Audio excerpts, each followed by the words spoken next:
தலைவர் ஐயா அவர்கள் ₹1 சேர்த்து நான் சொன்னதை மதித்து அன்போட ₹1 சேர்த்து கொடுத்துட்டாங்க.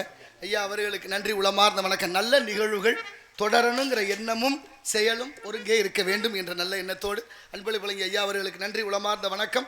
அப்படிப்பட்ட தேவர் மகான் பிறந்த நாடு, பிறந்த ஊரு, பிறந்த மக்கள் எப்படிலாம் இருக்க வேண்டிய இந்த நாட்டில் தண்ணி பஞ்சம் தலைவிரிச்சாடுது. யாரு காப்பாத்துறா? காப்பாற்ற வேண்டியவங்க எல்லாம் கண்டுக்கல. தண்ணியை காசுக்கு விற்கிற காவிரி வெள்ளம் வருஷம் போய் கடல்ல கலக்குது. பல லட்சம் கண்ணாடி பச்சை தண்ணியை சேர்த்து வச்சு நாட்டு மக்களுக்கு கொடுக்க துப்பு இல்லை.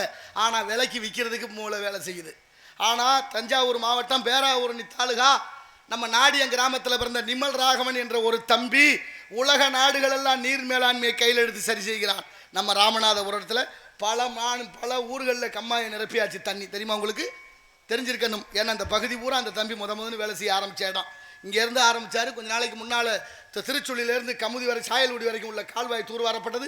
இலங்கை போனார், ஆப்பிரிக்க நாடான கென்யா போனார், நம்ம நாட்டில் இந்திய ரூபா நோடு அச்சரிக்கக்கூடிய மகாராஷ்டிரா மாநில நாசிக்கில் வேலை பார்க்கிறார். தற்போது இன்னைக்கு இலங்கையில் இருக்கார், யாழ்ப்பாணத்தில். அத்தனை நாடுகளுக்கும் சென்று தனி ஒரு மனிதனாக ஒரு குழுவை ஏற்றிக்கொண்டு நீர் மேலாண்மை தண்ணி பஞ்சம் இருக்கக்கூடாதுன்னு போராடுறேன் ஒரு தனித்தம்பிள். ஆனால் நாட்டை ஆளுறவங்க தண்ணிக்கு வித்தாலும் பரவாயில்ல, எவனை எக்கேடு கட்ட போட்டு